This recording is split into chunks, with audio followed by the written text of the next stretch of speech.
This is Charlie with Advantage Asset Management. I'm the president here, and today with us we have our broker, Dr. David Schein, to talk to us really about kind of all things insurance related for landlords and tenants both. David has some personal experience as well, unfortunately, with fires and insurance claims related to those, as well as we've had Harvey here just literally a year ago, as of Saturday, I guess, was when it touched down in Texas. So there's a lot of flood-related insurance kind of topics as well that I'm sure people are interested in. So definitely appreciate you coming out to talk to everybody. Dr. Schein. I'll just give a brief intro here. Dr. Schein has been an attorney and a licensed real estate broker in Texas for 40 years now, right? 40? Yes, that's correct. Clearly during that time, he's seen a great deal of change in the business climate in Texas, as well as the U.S. in general related to real estate. He's also, through his business Claremont Management Group, provides consulting and training on business and employment matters to businesses and entrepreneurs in offices in both Texas and Virginia, where he also holds broker and law licenses there. So he's on the faculty of the Cameron School of Business at the University of St. Thomas and is their director of graduate programs. And then also, as of February this year, he is a published author, published the book, The Decline of America, 100 Years of Leadership Failures and Common Sense Solutions to Help Fix America, which you also did a little bit of a book tour, I guess, with that recently. I don't know if you're still going around with the book tour, but anyway, so I guess with that, I'll turn it over to you. And if anybody is on the phone, or for anybody on the phone, what we'll do is just go ahead and Dr. Schein will go through his presentation. We'll save questions till the end if you don't mind, and we'll have a little Q&A session at the very end. So. Thank you very much, Charlie. Appreciate the warm introduction. And I don't have my usual smooth voice today. Got something bothering my throat, but I think I'll be able to be heard, which is the main thing, and should roll along here. And unfortunately, I have had personal experience dealing with fires and floods. About 30 years ago, I had a home with a detached garage, and a car in the detached garage caught fire to the hot water heater in the detached garage, and the inside of the garage was badly damaged by a small fire. And so that was one of my first introductions to dealing with recovery from a fire. That went fairly smoothly. It wasn't a large loss. But subsequently, I have at my rental house had a sewer backup, which is the worst kind of flood. Flooding is really bad. A sewer backup, which is a mini flood, but it's of the very worst kind of water or debris. And so I went through that experience. More recently, or shortly after I had the sewer backup, my rental house in Alexandria, Virginia, was flooded by a hurricane. That was kind of a freak event. Hurricanes normally go in the Atlantic, go up the eastern seaboard.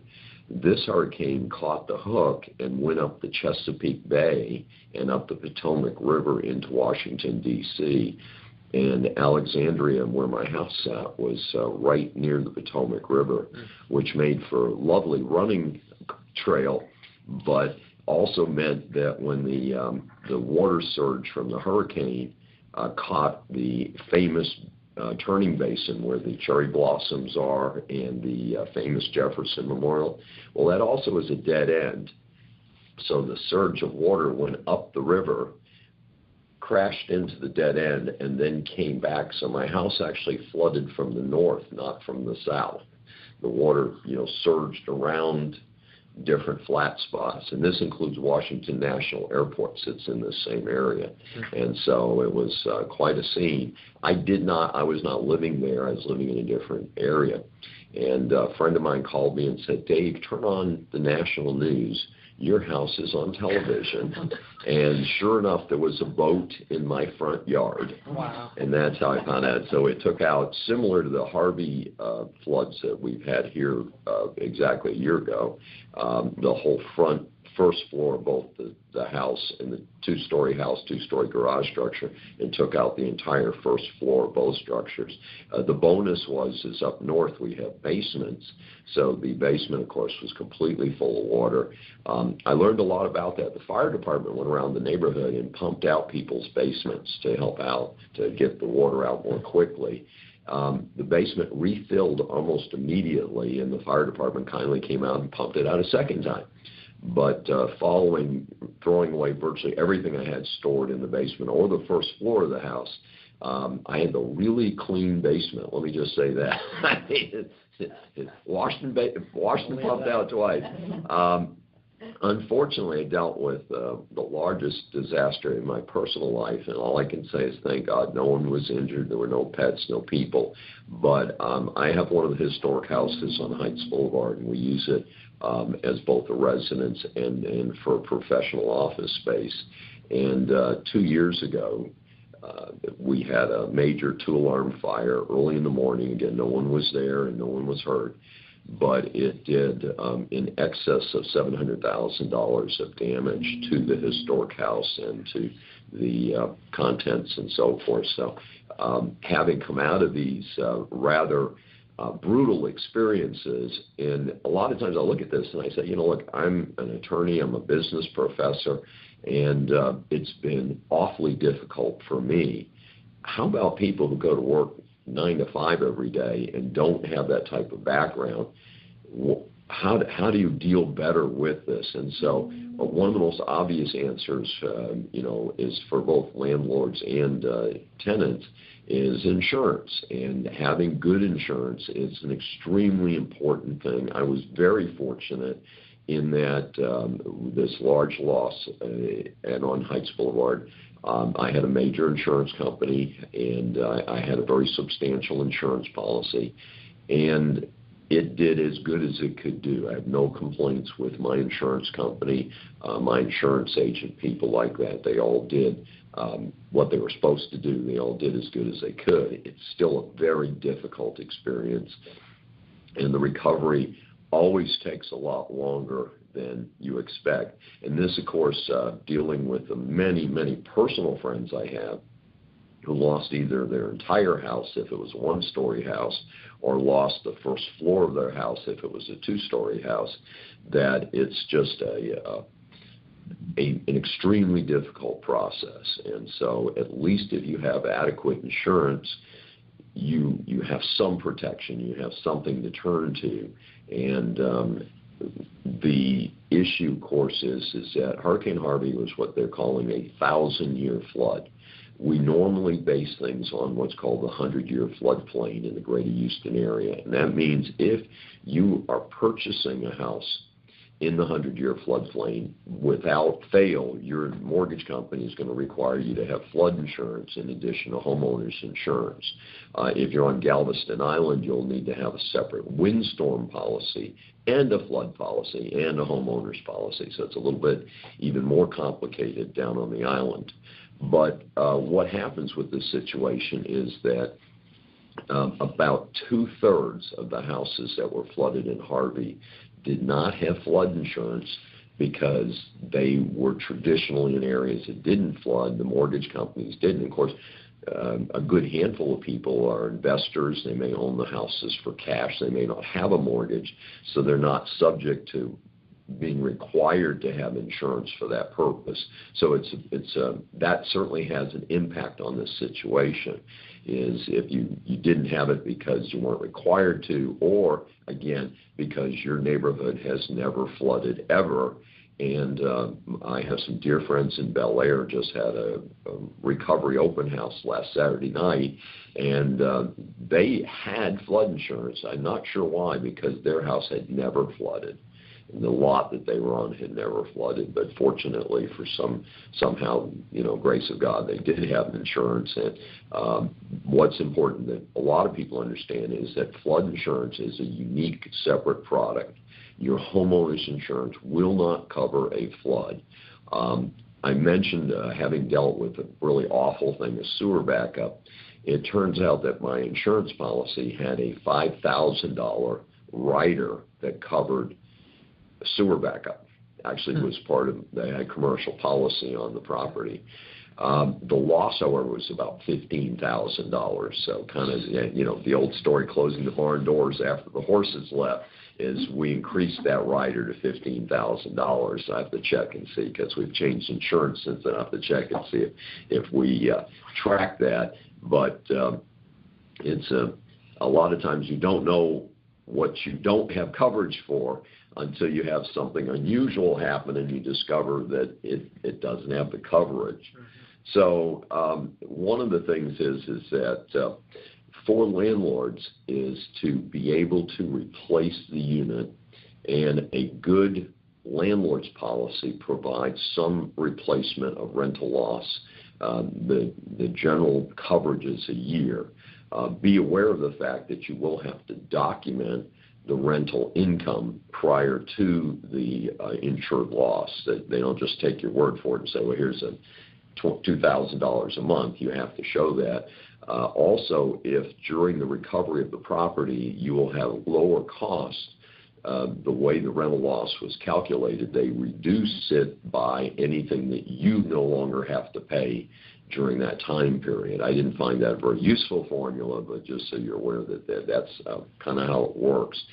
Keep in mind, of course, that you want to cover any loss of any personal injuries in addition to, you know, property loss. And personal injuries are generally more expensive, and that's usually what our number one concern is protection of people and things like that. Keep in mind, insurance is very expensive in Houston and even more expensive in our neighboring Galveston Island. So be prepared, and because of the large losses that we have suffered over the last few years, and the construction market seems to have gotten more expensive, insurance reflects these losses.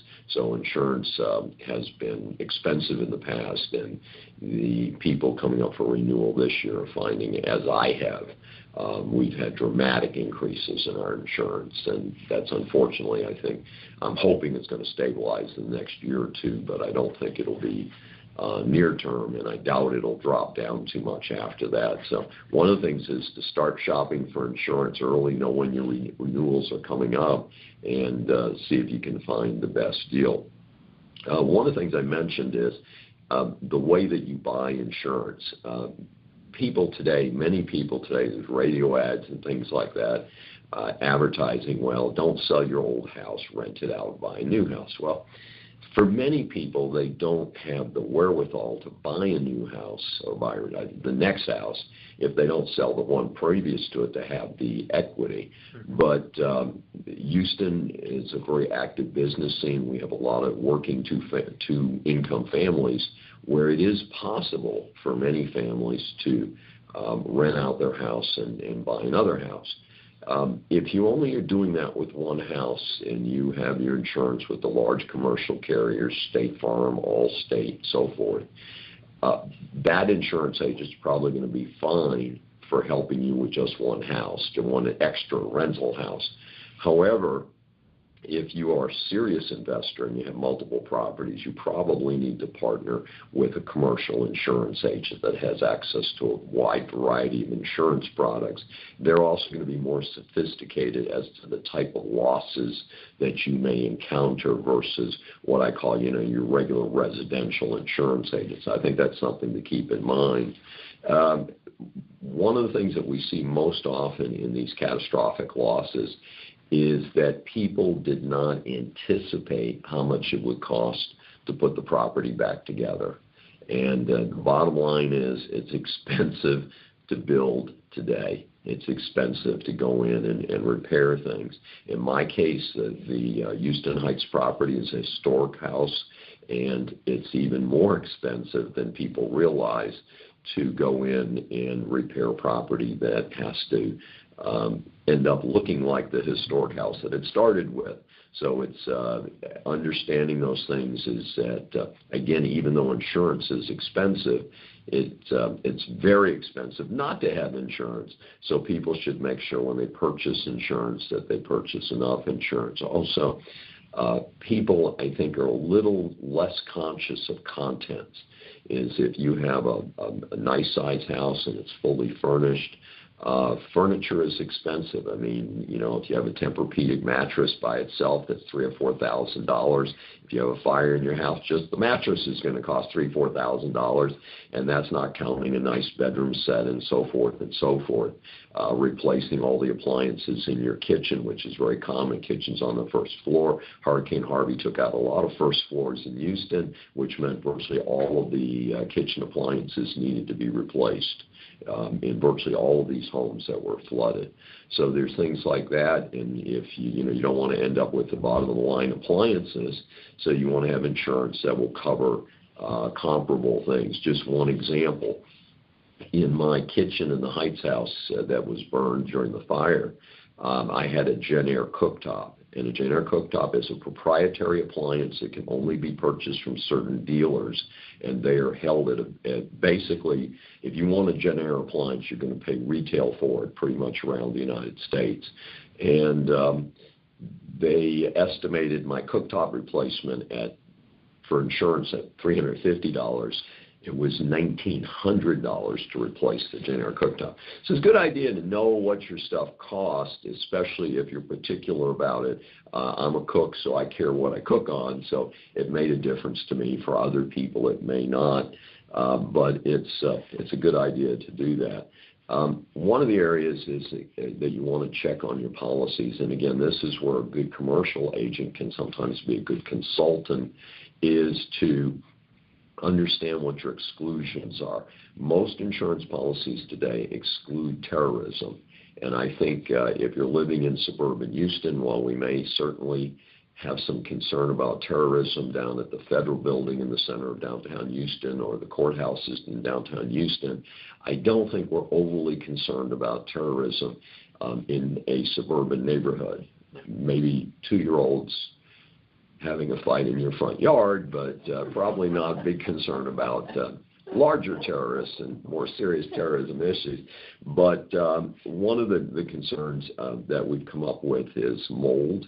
A lot of insurance policies do not cover mold.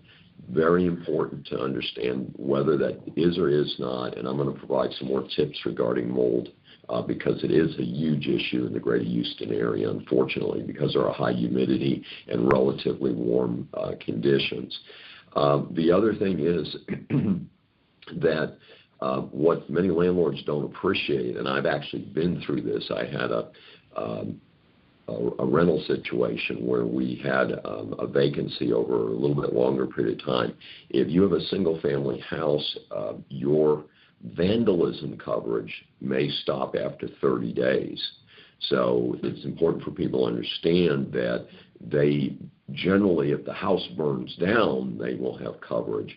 But if somebody breaks a window or breaks in and steals the toilets or kitchen sink or something, that these things may be considered vandalism, and if the property's been vacant more than 30 days, it may not be covered. So again, important to understand what's not covered by your insurance.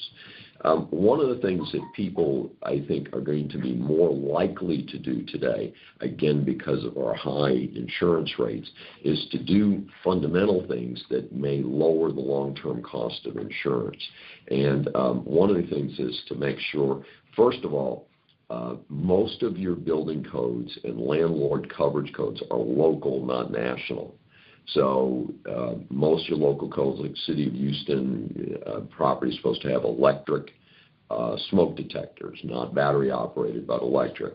So you want to make sure at an absolute minimum you have everything that the local code requires a landlord to do. Some local codes, for instance, require a landlord to have a double cylinder deadbolt on every exterior door, require a peephole in the front door, and require the landlord to change locks every time the tenant changes out.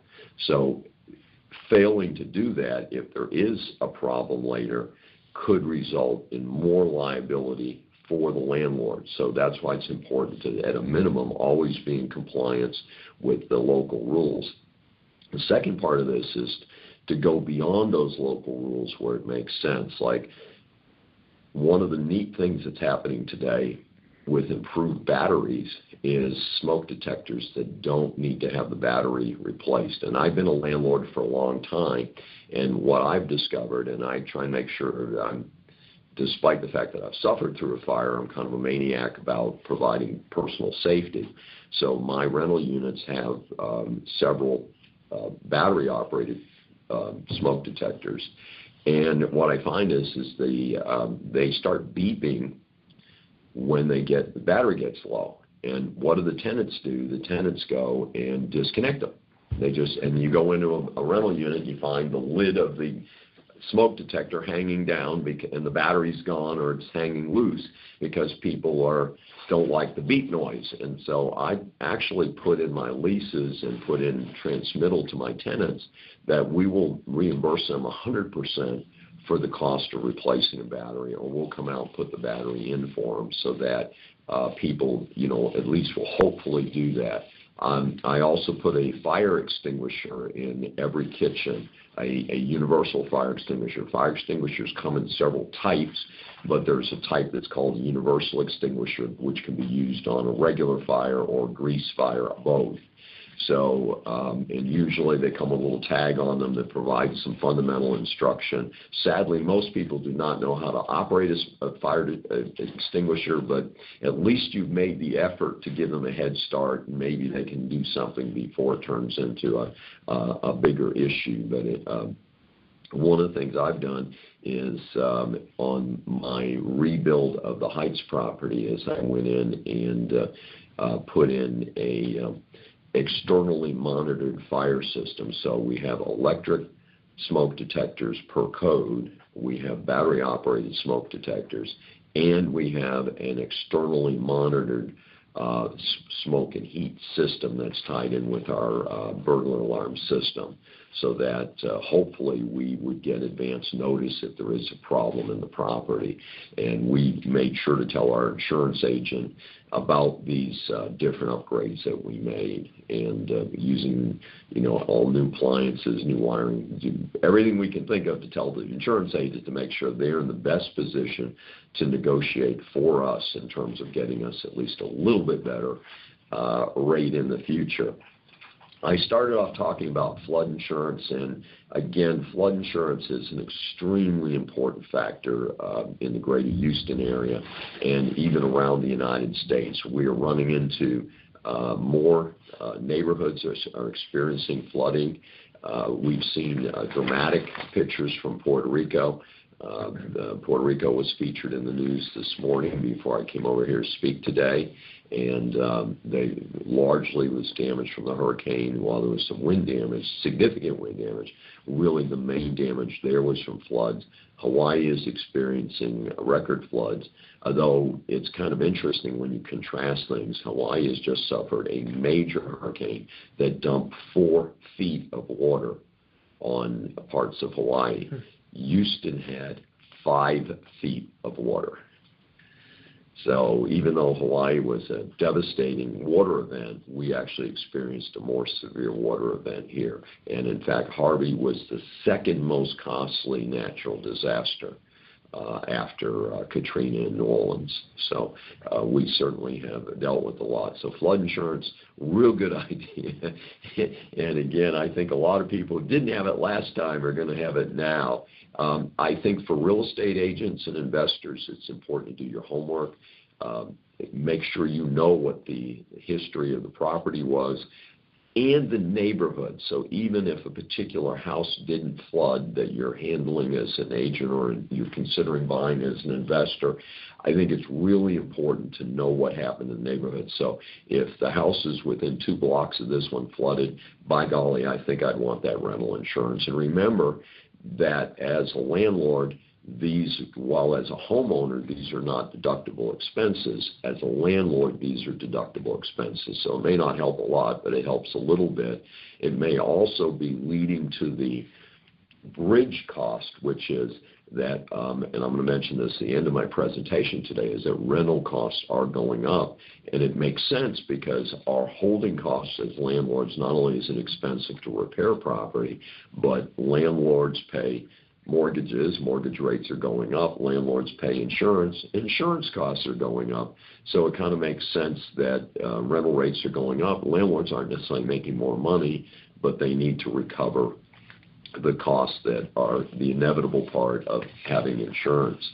I wanted to mention a particular kind of insurance that's especially important for landlords and also people who just have, doing well in life, doctors, lawyers, and, senior executives with companies. And that is something called an umbrella policy. It may have some other terms. It may also be called a blanket policy. The way this is structured is that all of us should have good insurance, better than the minimum. Most of us are aware of the fact that in Texas, if you own an automobile, I think you have to have 20/40, which means you have $20,000 coverage for an individual incident, $40,000 total coverage for any incident.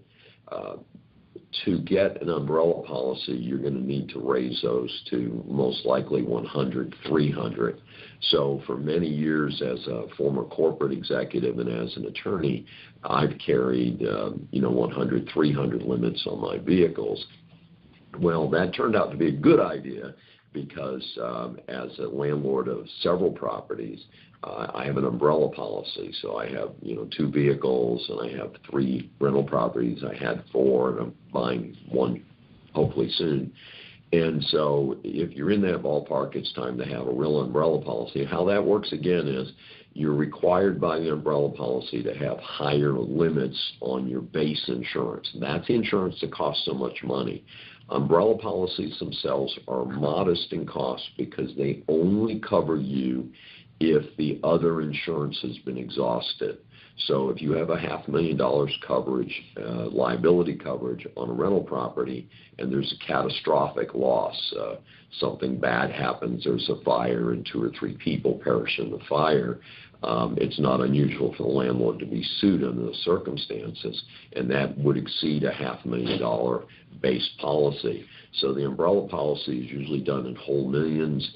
So for a small investor, probably $1 or $2 million umbrella coverage is going to be common. People that own multiple properties, again, you may be looking at $5 million or more, but it's a real good, smart investment in those circumstances. I want to mention something that's related to that. The traditional way of holding real estate was in a limited partnership, an LP, and that has become largely replaced today by the LLC, limited liability company.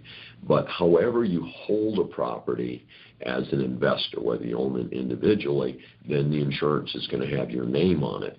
But if you have, through your legal counsel, have structured things so that you have an LLC that holds several rental properties, or you have several LLCs, each one with a rental property in it, the challenge is to make sure the insurance covers you individually and the business entity that owns that property. And that's how I'm structured. So I have insurance that covers a corporation that I own that is a rental operation, but then I also have myself named on that policy. So just a good word to the wise, make sure that the insurance, because the insurance only protects what it has to protect. So you want to do these things up front. If one of the things that every homeowner has heard, not everybody does it, and that's to take pictures of everything. Good rental management companies today, because of abuse by tenants, bluntly, tenants don't take care of property like owners because they're not owners, they're tenants, is a lot of times when the landlord, the owner, the rental management company goes into the property, they're disappointed to see the condition of the property. And of course, when the tenant moves out, the tenant's going to say, oh, all that was there when I started. So having a comprehensive set of pictures accomplishes 2 goals. One is, if you do sustain a catastrophic loss, it gives the owner the opportunity to show the insurance company what the property looked like in fair detail, but it also, of course, provides substantial evidence for the landlord in negotiating with the tenant regarding what it looked like at the beginning. This is especially important. I said I'd come back to mold. Mold, again, a significant issue. And what I ran into as a landlord is I had a property near university, and I didn't necessarily rent to undergraduates, but I rented graduate students, very good tenants, young professionals and graduate students, weren't real good on cleaning the bathrooms. So I would, they would be there for a year or two, they'd move out, and I'd go in the bathrooms, and you'd have mold in the corners of the tub stall and stuff like this, and they'd say, oh, it looked like that when I moved in. Well, and then I'm paying several $100s to have the bathroom professionally cleaned and treated for mold. It's no fun, and it didn't come out of their security deposit. So I became a lot more aggressive about tracking things.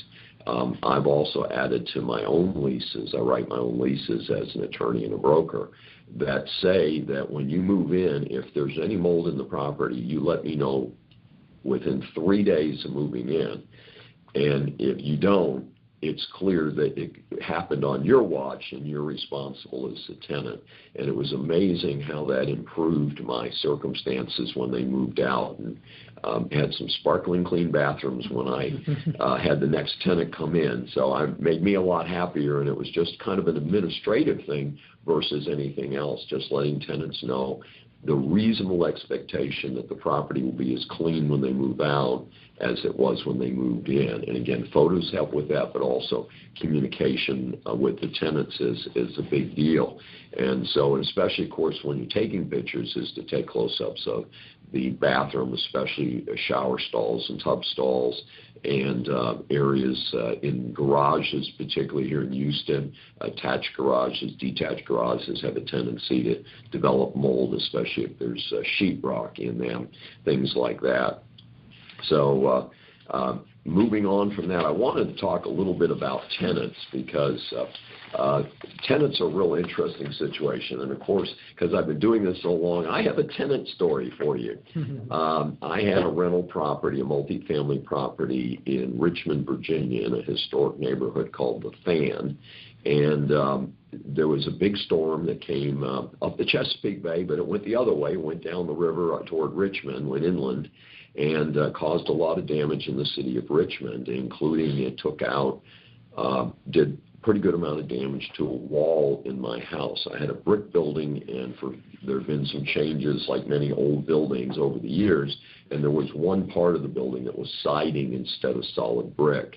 And that siding area failed, didn't fall down, but it leaked.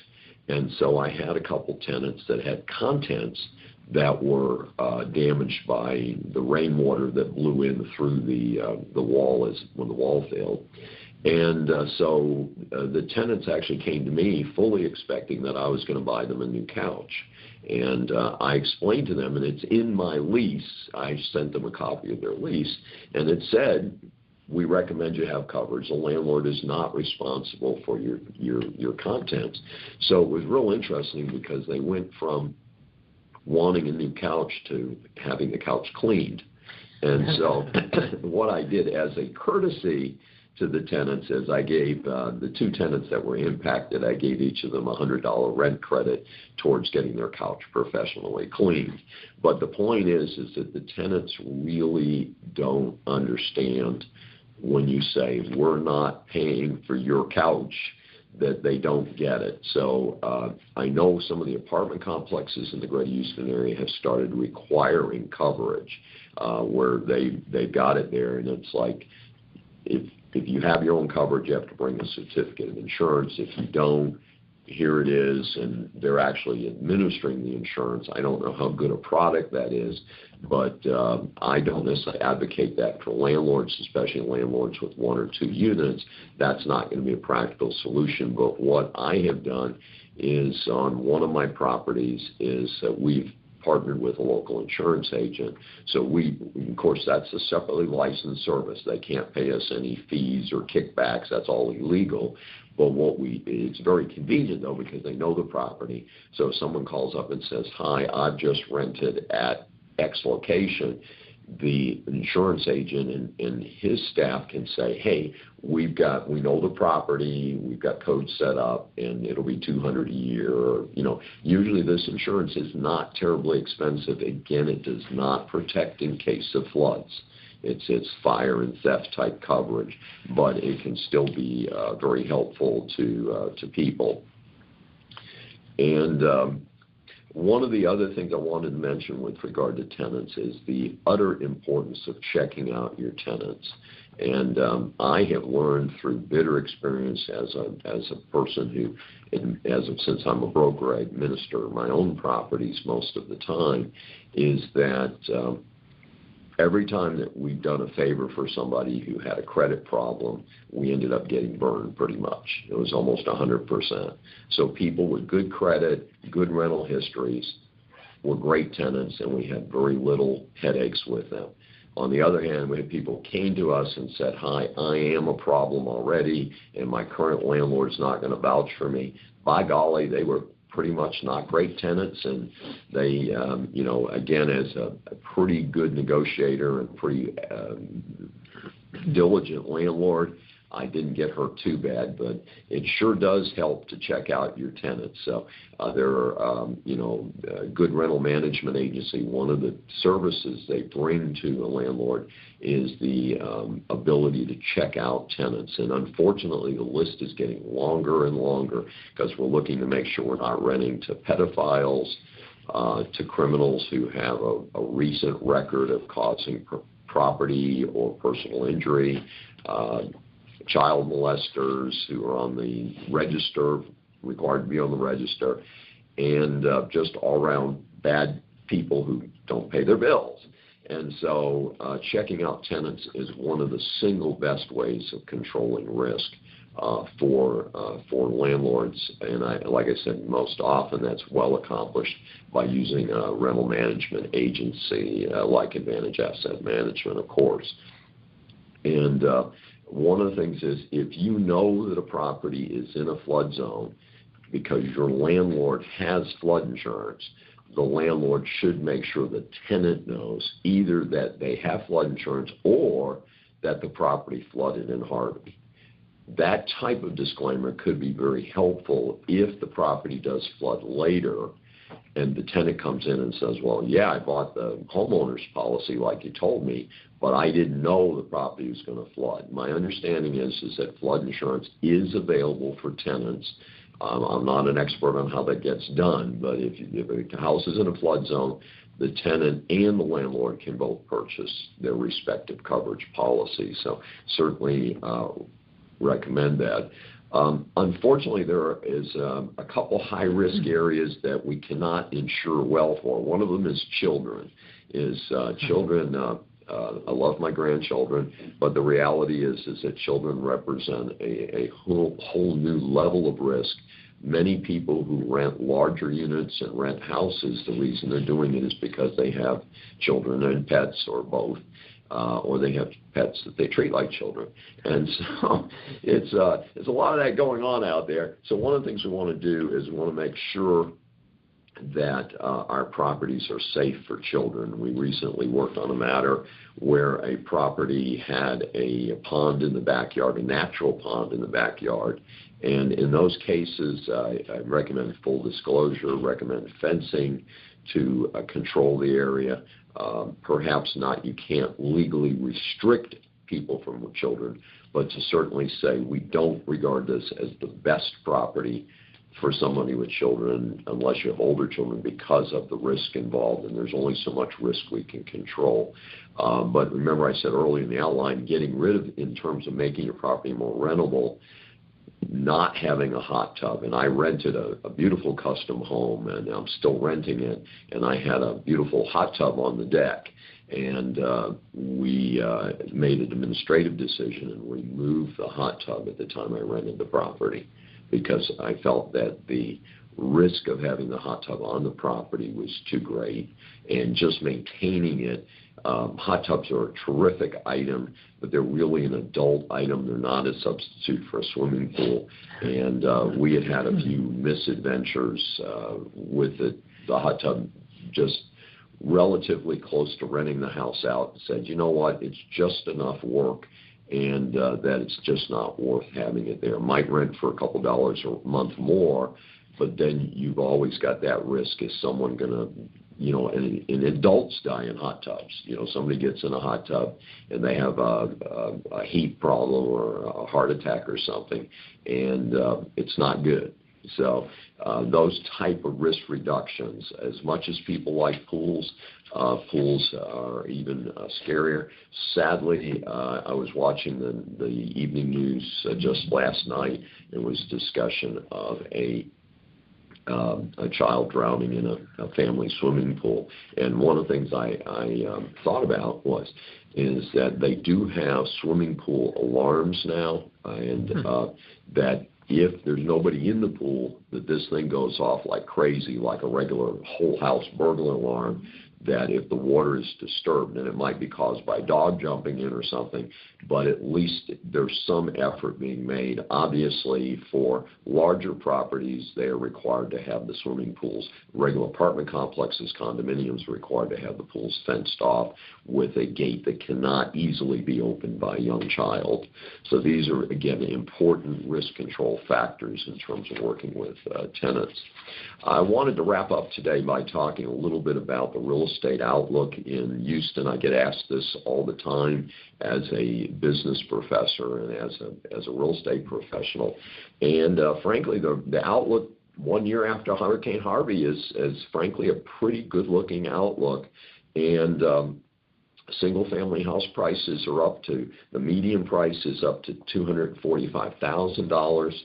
The average price is up 4.3% to $316,000 and change. So housing, as we all know, in the greater Houston area is getting more expensive. Not surprisingly, parallel to that is the rental cost for single-family homes. The average rent for a single-family home increased almost 4% to just under $1,900 a month. And the average rent for townhomes and condos rose 6.7% to about $1,660 a month. So these are very significant numbers. Now, paired with these numbers, as we mentioned, the increased cost of housing, what I thought was especially interesting is despite the increase in price in single-family homes, a big increase, that actually the rental activity for townhomes and condominiums went down. This is a very important caution flag, I think, for investors buying in the greater Houston area. The greater Houston area is not New York. It is not Boston. It is not Washington.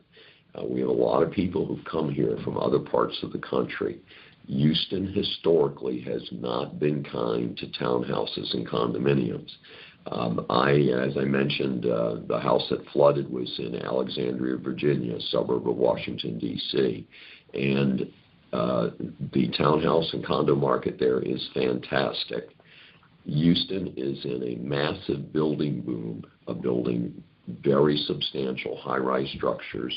These are either going to rent or sell at very high prices. I'm seeing condo prices in the Greater Heights area, $600,000 and $700,000 for a rebuild of an old building, and I mean an old building, and not a particularly pretty one.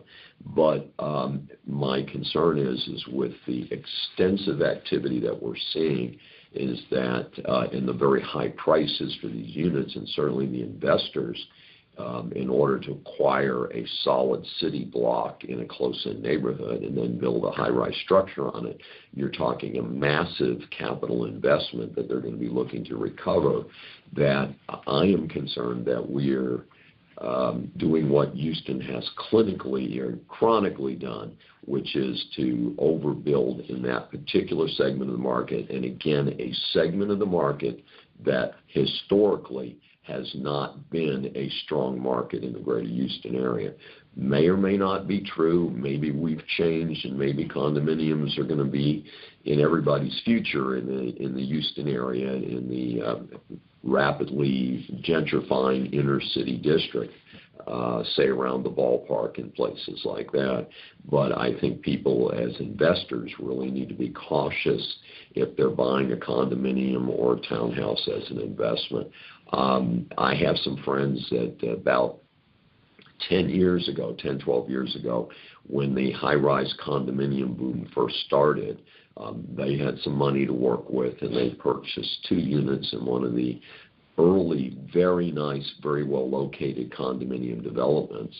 And they are very happy. They live in 1 unit. They've been very happy with that unit, but they struggled to keep the other unit rented, the one they bought as an investment, and I think eventually let it go for years later, let it go very close to what they had paid for it, if not a slight loss.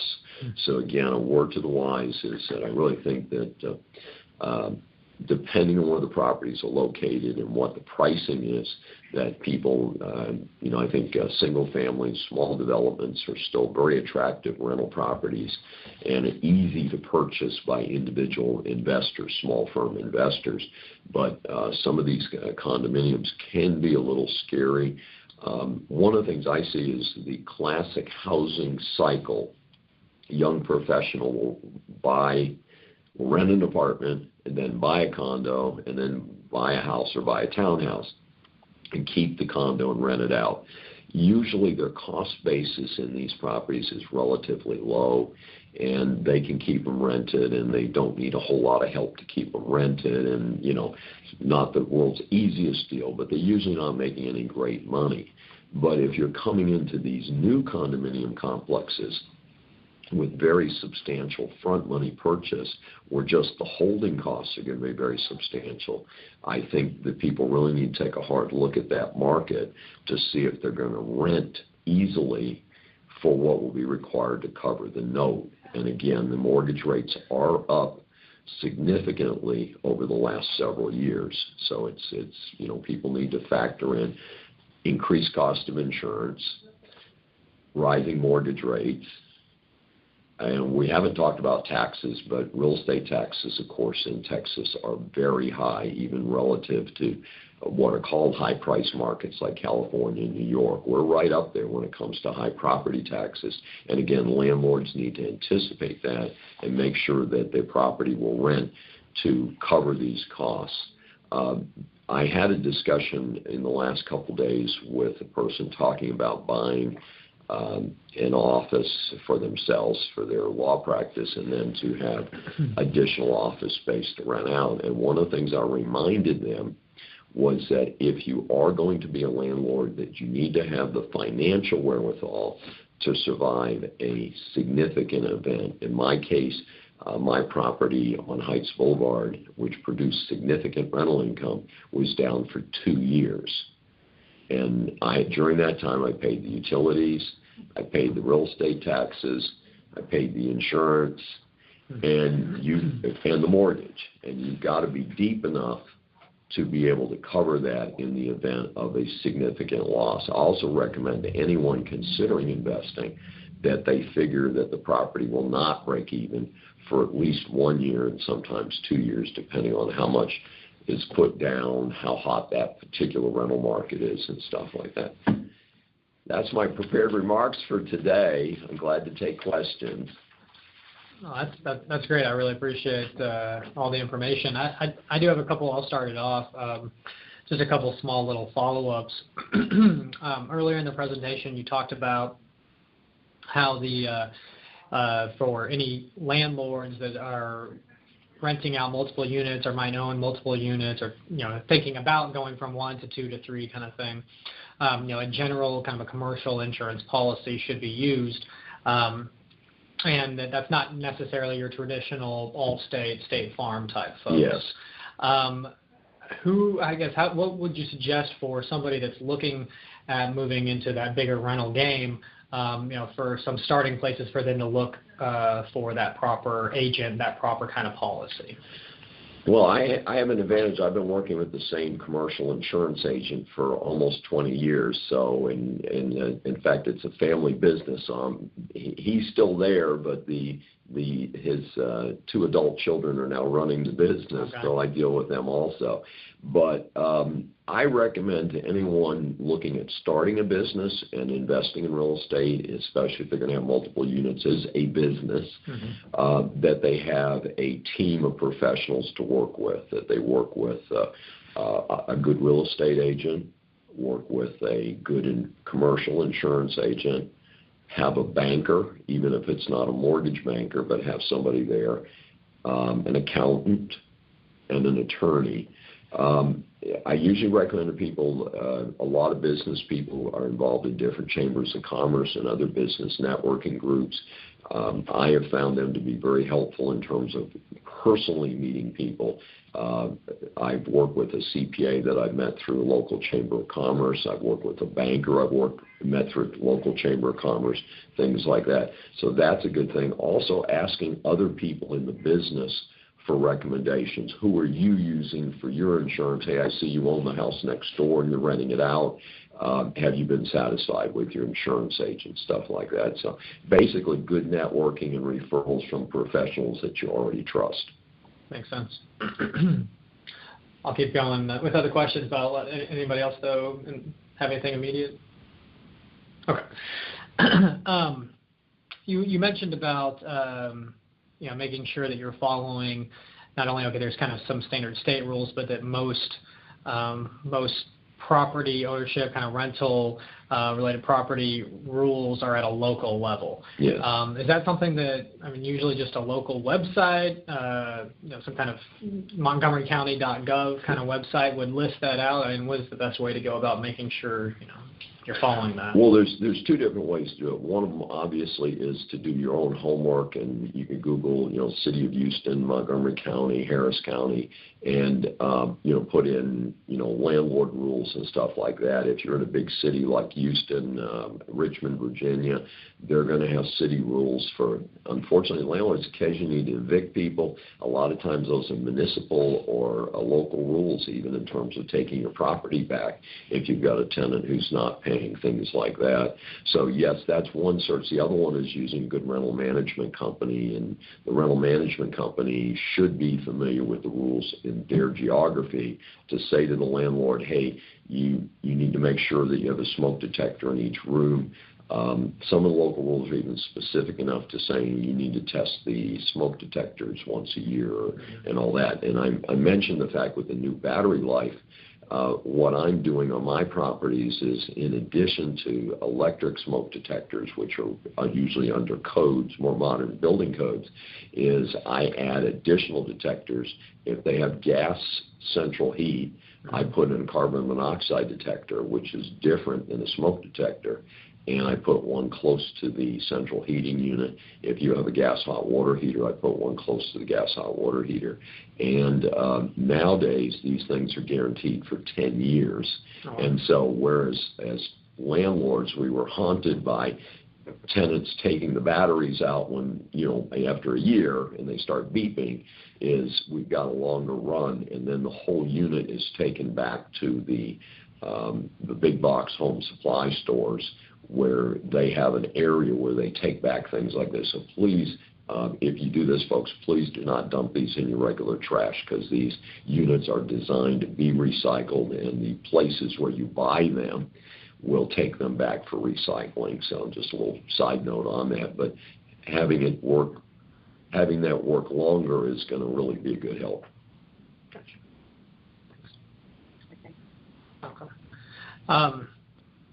One final question I did have in regards to the flood insurance, and I know you're not an insurance agent, so you're not looking at the cost of it all the time, but I've got to imagine just with Harvey, a year ago, that flood insurance has become a lot more costly and maybe even more difficult to find. I don't know if there were a lot of insurance companies that got burned because they were maybe selling flood insurance way lower cost than they should have, and then ended up having to pay out a lot of money, and they just got out of the game. So I don't know if you have any thoughts or insight into kind of the supply and demand, on more the supply of it and then the cost of it over the last year, really? Well, my understanding is that flood insurance is a federal government product. And in fact, there's been some concern about that because the federal government actually has to renew the National Flood Insurance Program.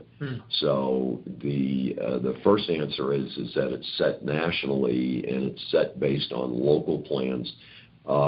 Individual communities can lower the cost for a whole neighborhood by developing comprehensive flood control and flood maps, and the federal government rewards those communities by providing slightly lower rates. So the insurance companies will administer the plan, but the insurance itself actually comes from the federal government. That involves all, as I understand it, and I'm not the expert on this, is any area designated as a flood area. Now, if you're buying flood insurance outside of a federally sanctioned area, you can buy private flood insurance, but it's going to be a different product. And I am assuming that that's going to be more expensive. And probably about now is when people would be doing one-year renewals. And like I said, when I had the major fire at Heights, magically on my renewal 11 months later, the insurance company announced they were withdrawing from the market. So they didn't specifically cancel me. Allegedly, they canceled everybody. Wow. And I had to go back into the insurance market having had a recent major loss. That's not your best negotiating position. But I can tell you on my Galveston rental property, I have 3 insurances. I have flood, windstorm, and homeowners. The most expensive coverage I have is the flood insurance, and it's substantial. It's a lot. And then the windstorm is next, and the homeowners, because it covers so much less, is actually a fairly modest premium considering the size and cost of the house. But the flood is a big deal in Galveston, and if you're in a very low-lying area, that's going to be a big deal. Gotcha. But that's a federally sanctioned number. I don't have much negotiation over it. Yeah. Well, but that makes you feel more comfortable, though, at least that people aren't trying to gouge you with it. Right. It's not a negotiation there, yeah. So shopping usually can affect the general homeowner's policy, but some of these things, like on the island, we're under the Texas Fair Plan for homeowners insurance. So all of the insurance that I have, the 3 policies in Galveston, are all through sanctioned programs. Like there's no competition in that market. Nobody wants to be in it. So it's a difficult market. And that brings up another issue, which is if you're considering buying a property that might be in a high-risk area like a beach area or the whole island of Galveston, it's really good to check to see what it's going to cost, because my flood, windstorm, and homeowners insurance exceeds my mortgage payment. So, and I'm not on the beach. So if it was a beach house, I think it would be an even more substantial payment. So again, if you're looking to rent the property and you expect to rent the property for more than your holding costs, factoring in those insurance costs is important. Very important. Wow. Yeah. I'll let anybody else open or answer any or ask any questions rather they've got at this point, or anybody on the phone. Okay, great. Well, Dr. Schein, thank you again, as always, for coming out and giving a great presentation. Definitely some pretty significant information as well for folks as they're looking at, what kind of insurance they need to have, or if they're looking at buying properties and considerations they want to make sure and take into account. So I really appreciate your time. And for anybody that is on the phone, we'll also be putting this online on our website as well later, so that you can re-listen to any of these comments if you'd like to. Thank you, guys. Thank you.